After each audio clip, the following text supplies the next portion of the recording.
Hello, everyone. My name is Monica Young, and I am the 2020 Mississippi State Youth of the Year for the Boys and Girls Clubs. I am 14 years old, and I attend Biloxi High School. I've been attending the East Biloxi unit for 10 years, and please take a moment to like and share this video and start a watch party with your friends. Today, I have the honor of interviewing a very special guest and someone who has achieved a title that I hope to one day call my own.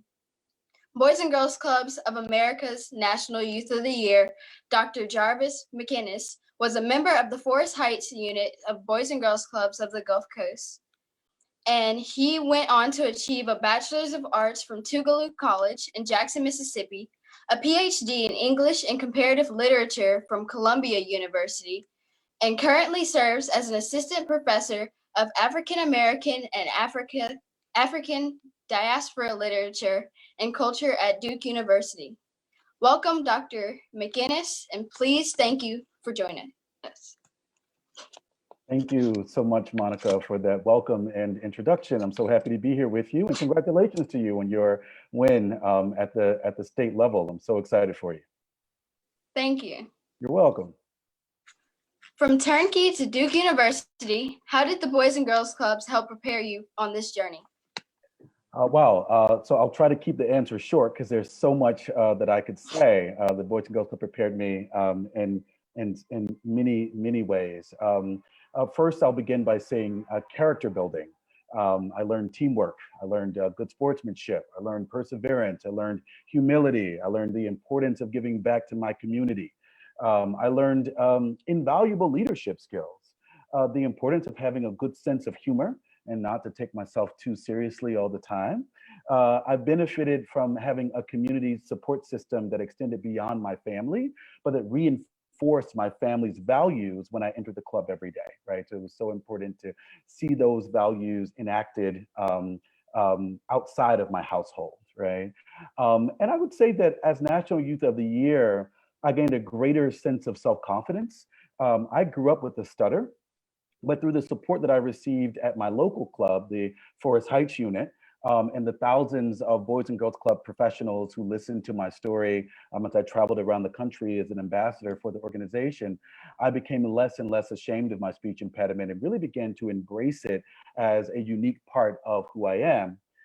And finally, for the moment, I'll say scholarships. So many people in my generation are buckling beneath the weight of student loan debt. But between the scholarships and monies that I received from Boys and Girls Clubs and my own scholastic achievements, I graduated with my Ph.D. without a cent of student loan debt. And I'm extremely grateful and excited for that blessing. That is so amazing. And what advice would you give to current club members who are pursuing their dreams? First, I'd say to stay plugged into the club. The mentorship, the programming, and the professional development opportunities that are provided at the club are unparalleled. And somehow the staff always knows how to make learning fun, right? I would also say to always set high goals, both short-term goals and long-term goals. My mom has been reminding me quite a bit over the last few years. Yes, I'm 32, I'll be 33 soon, but I still go to my parents for advice. She's been reminding me over the last few years that it's okay to change your goals, but you have to start somewhere, right? So you have to have a vision of where you want to be. And if that vision changes over time, that's okay. Finally, I'd say that there's no substitute for perseverance and for hard work. You can have all the raw natural talent in the world, but if you don't work hard to hone your craft and to cultivate your skills and your dreams, you'll only get but so far. In some instances, in fact, I think that hard work will take you much farther than raw talent will. So please, I'd encourage club kids to keep those things in mind. Now that you're an adult, looking back, what did you feel distinguishes the club from the other youth serving agencies? Wow, that's a great question. I'd say that Boys and Girls Clubs are comprehensive in their services, right? So they provide opportunities that engage youth of all ages from the time they enter the door at 5 or 6 years old until they age out at about 18 or 19 years old, right?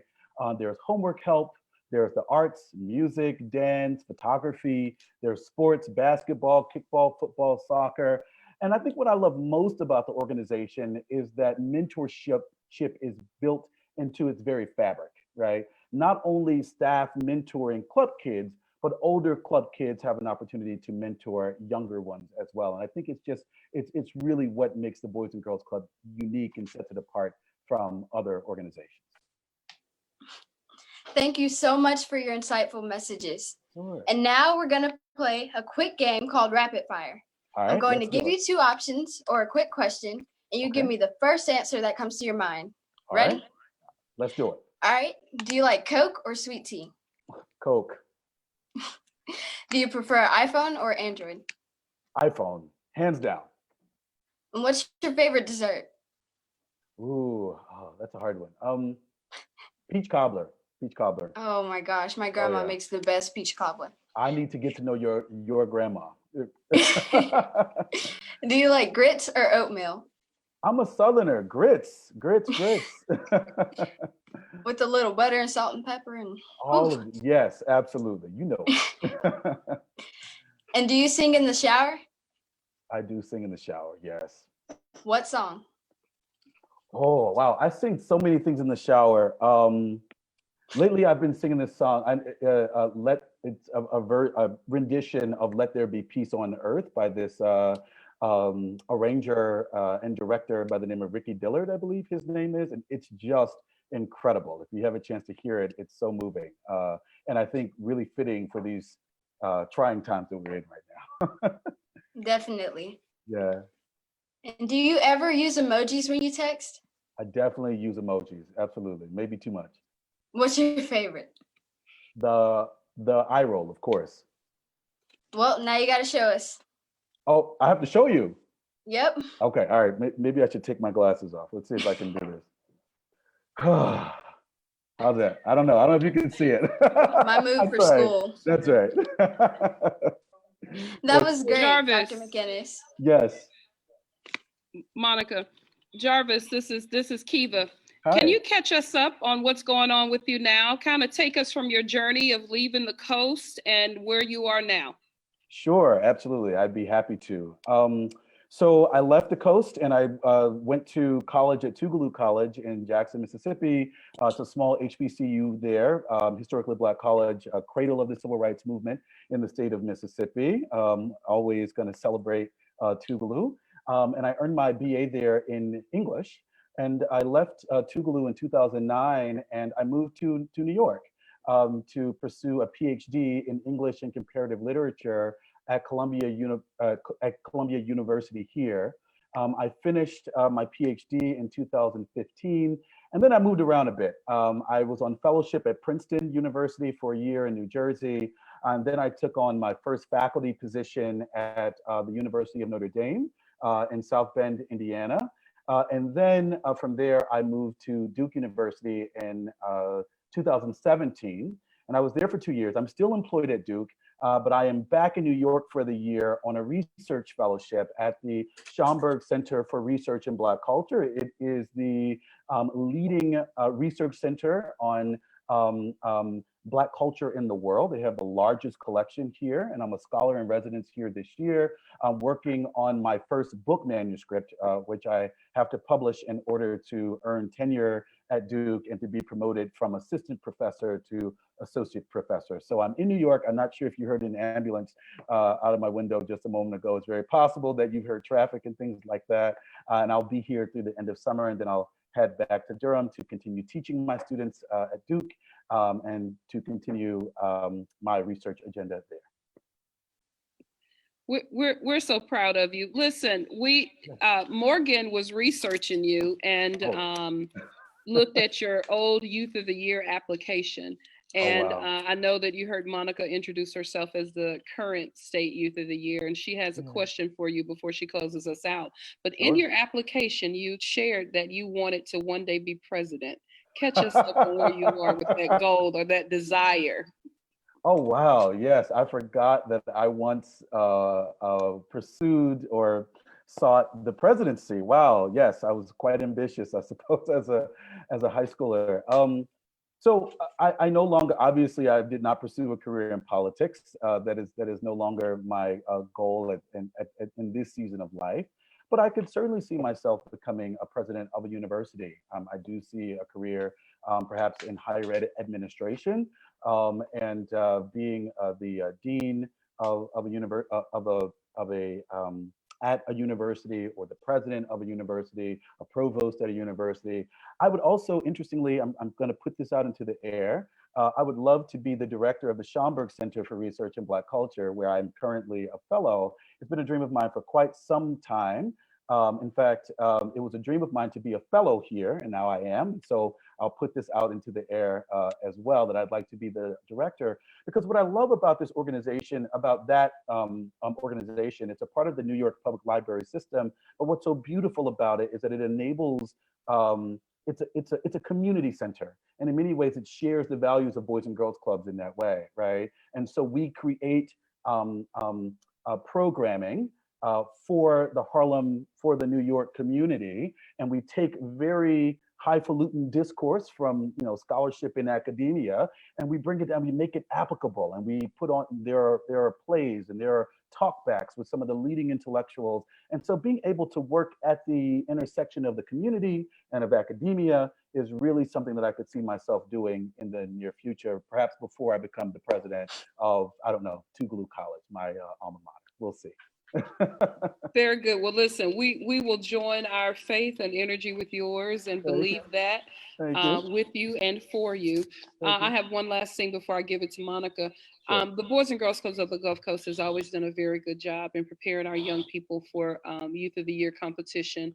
I think we have, since I've been here, we've won every state competition since I've been here, and we've always done that and done it well. You and your cousin actually won the state, and then I think Kawana went on to win the regional, and you won national.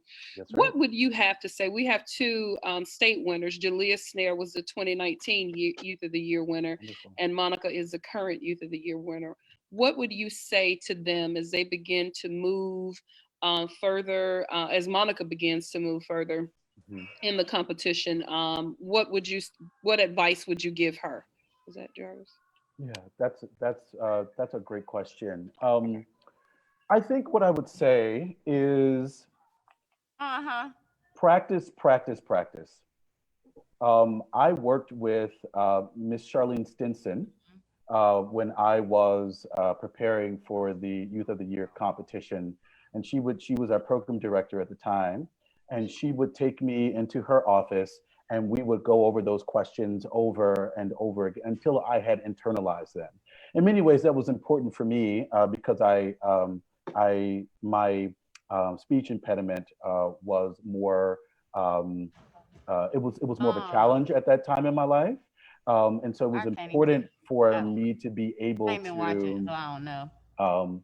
It was important for me to be able to internalize my answers to those various questions, but it also just made me confident, right? When I walked into the room and I was in that space with other youth from other parts of the country, I knew who I was, right? I knew that I had the support of and the training from my community at Boys and Girls Clubs of the Gulf Coast. And so I guess the short answer would be listen to what they tell you when they're training you. Don't think you know more than they do. They've had a lot of experience at this. And you really want to internalize your message and move through that space with humility and with sincerity. I think people can pick up on that. The judges can pick up on that. The other youth pick up on that. And I think that will take you further than anything else perhaps I can share at the moment. Well, my question was, do you have any advice on how to carry myself, or maybe an idea of the type of questions or obstacles I'm going to face when I go to regionals? Yeah, that's a great question. First of all, be yourself. Be Monica, right? Never shy away from that. Celebrate who you are, your unique journey, your unique experience in Boys and Girls Club. There is nobody who can be a better Monica than you. You don't want to try to be any of the other youth. That's not your story. That's not your experience, right? So stand firmly in who you are and be confident in who you are. You have to know that if these other club kids make it to the regional level, they're also exceptional, right? One of the things that I walked away with remembering was that, wow, I think any of these young people could have been in my shoes. I was fortunate to win, but they were also exceptional, right? And so if you, of course, we want you to win, and we think that you have the capacity to win and to be great to take it all the way, right? But if you don't see that as any deficit in who you are, right? Um, as much as winning is, when you asked the question earlier, what would I say to kids about pursuing their dreams? Remembering that failure is a part of that as well, right? And sometimes I actually don't even like to use the language of failure. Sometimes I like to use the language of, you know what, it just wasn't my season right now, but my season is coming, right? My win is coming at another point in my journey, right? So I hope that when you move into that space, that you don't allow whatever the outcome is to impact your sense of self-confidence. Know that you're amazing and you're wonderful, whether you leave with that title or not. Right? Thank you so much Yeah. for being here with us today. Yeah, it's my pleasure. It's my pleasure. Thank you, Monica, for this really fun interview. And for all of our viewers watching, please consider donating today so that kids like Monica have the opportunity to compete for titles like Youth of the Year and to earn scholarships to continue their post-secondary education plans. You can donate now at www.gofundme.com /BGCGC. Again, that's www.gofundme.com /BGCGC. And now for a quick DJ break.